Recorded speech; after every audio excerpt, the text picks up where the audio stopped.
We often talk about circle as being transformational.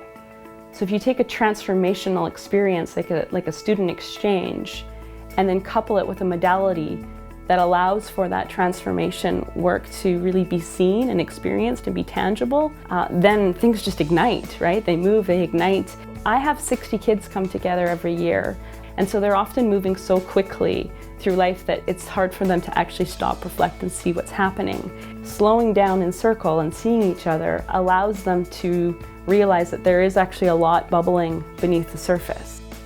I was contacted by the New York City Department of Probation to help run a managers meeting that they were planning to have. They have about 70 middle managers that had never met with each other together.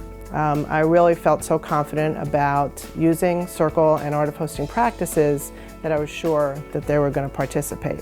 What was absolutely stunning to me was that they said they wanted to sit in circle. And what was beautiful was that each person, each manager, made a pledge into the circle as a way of closing it out. They then created a report which was shared with everyone. It included photographs, and they represented it a different way. And on the back of the report are the pledges for the way forward for their department.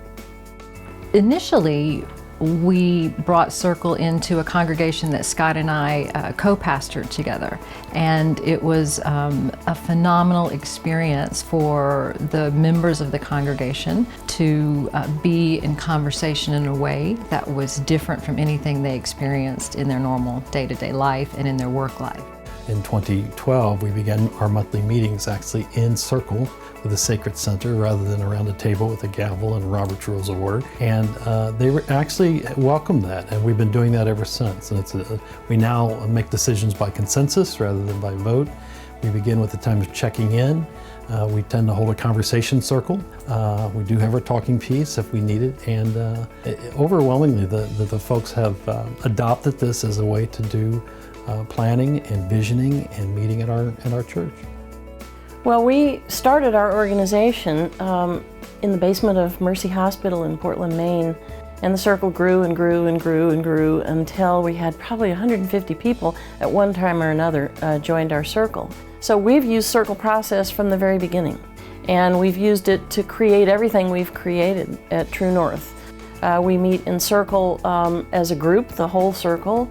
We have work circles, so smaller circles. There's a practitioner circle and a staff circle. There's a decision circle, which is sort of the time-sensitive decision-making body of the organization. So we circle up quite a bit. We have circles almost every day of the week. There's a lot of talk about how us young folks don't know how to talk to each other anymore.